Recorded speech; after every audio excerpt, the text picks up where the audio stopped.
Salut la famille, vous êtes sur la team DK. Nous sommes en présence du collectif de certains représentants, les porte-paroles du collectif Guadaïdel. Je vous laisse vous présenter. Saya Soumia, infirmière libérale à Petit-Bourg et porte-parole du collectif Guadaïdel, mais aussi de Réinfo Covid, Guadeloupe, et aussi également du comité scientifique Guadeloupe et Caraïbes. Très bien.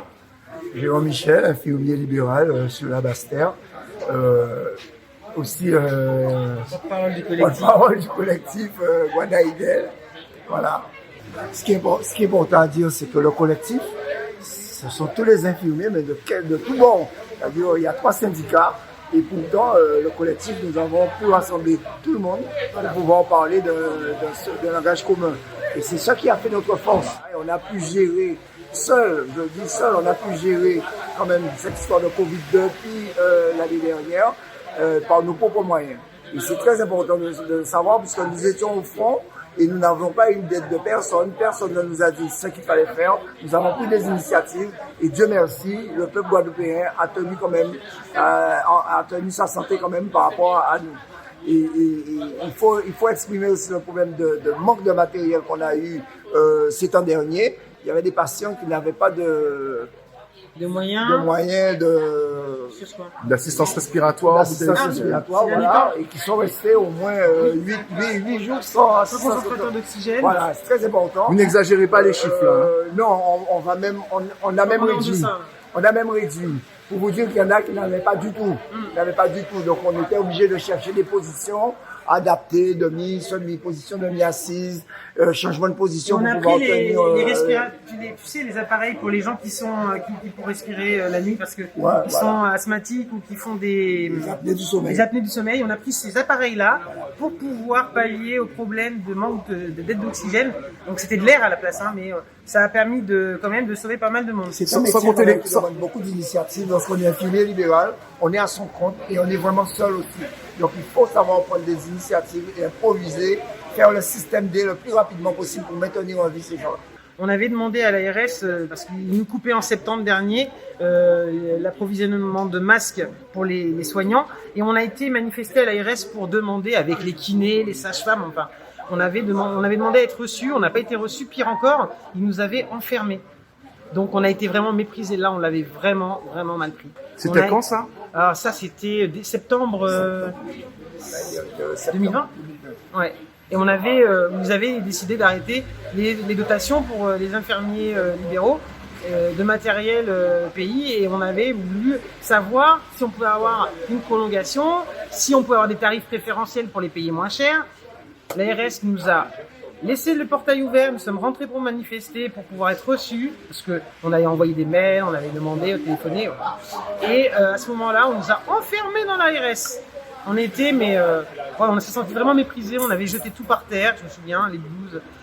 Vraiment, c'était très difficile pour nous, on se sentait pas soutenus.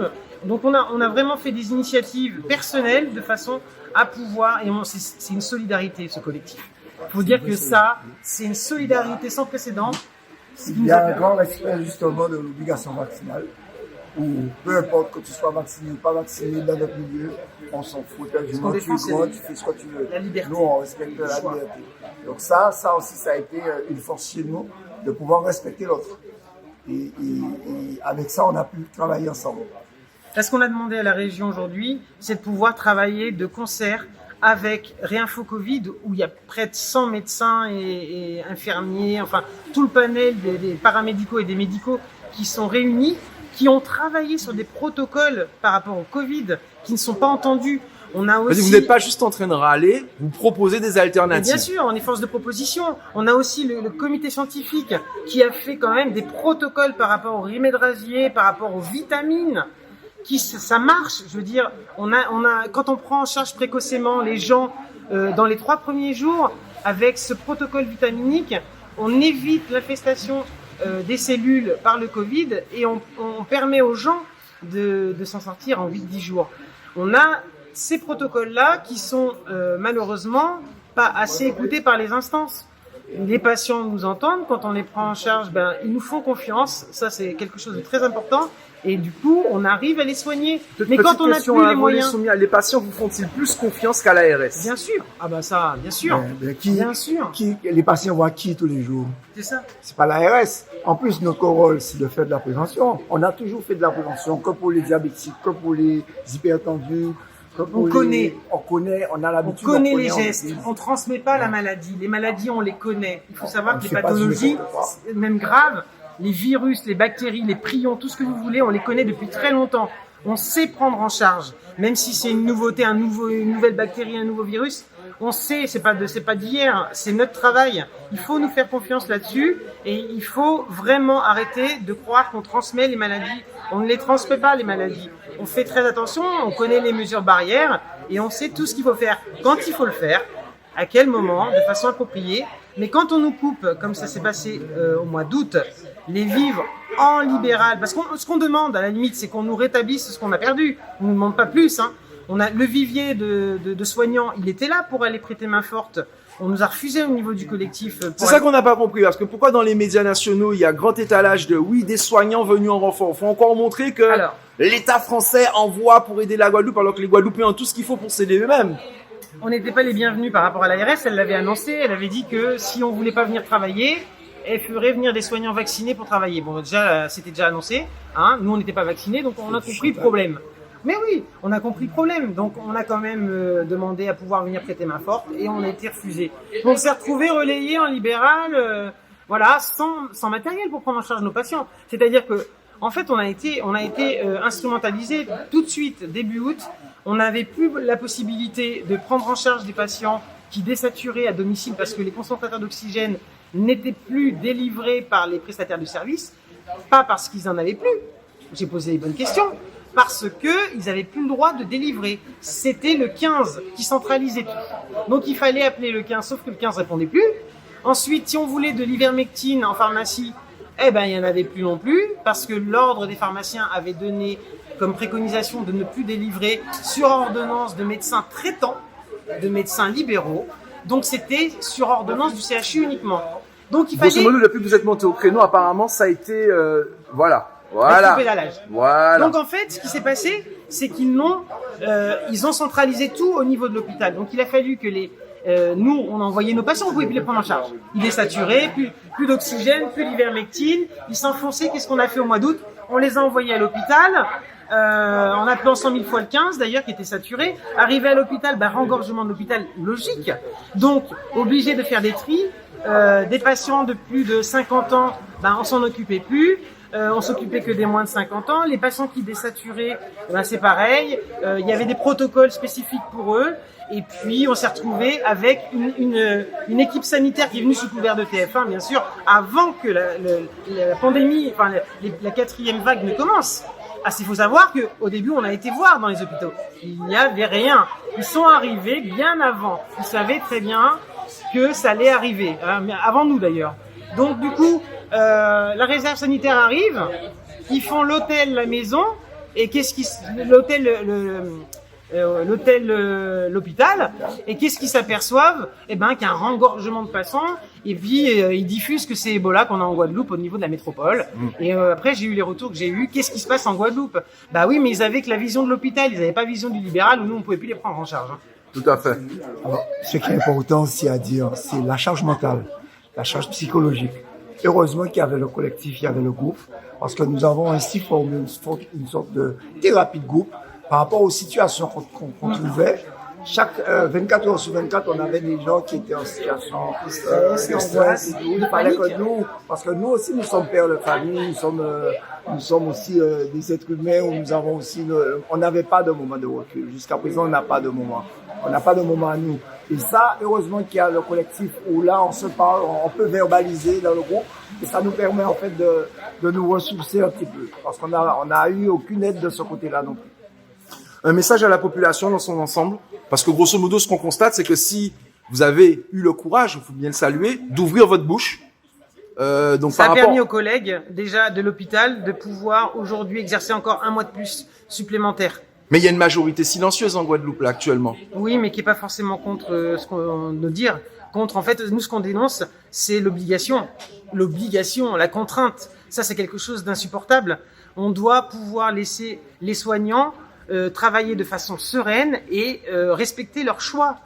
On est acteur de la santé, de notre santé déjà, et de la santé des gens. On sait très bien comment on doit prendre en charge des gens, qu'on soit vaccinés ou non. On va pas les mettre en difficulté parce que nous sommes pas vaccinés. Ça, c'est quelque chose d'important. Je voudrais qu'on prenne soin de nos soignants. Parce qu'aujourd'hui, les soignants, on est majoritairement non vaccinés sur le territoire. Et si on prend pas soin de nous, ça va être une catastrophe sans précédent ici. Et les patients vont se retrouver sans soignants. Et nous n'avons pas que le Covid-19 qui nous menace. Mais bien sûr, voilà. Donc il faut vraiment qu'on prenne soin des soignants aujourd'hui, parce que à juste titre, ils se sont battus depuis le début pour pouvoir gérer la population, pour pouvoir faire en sorte que tout se passe bien pour les gens, pour sortir les gens de là. Et de voir aujourd'hui que on nous lynche en nous disant qu'on véhicule la maladie ou qu'on n'est pas responsable parce qu'on n'est pas vacciné. Laissez-nous la responsabilité de notre engagement et laissez-nous gérer la situation. On la gère très bien, on l'a géré jusque-là très bien. Et je pense qu'il ne faut pas aller dans le clivage vacciné, non vacciné.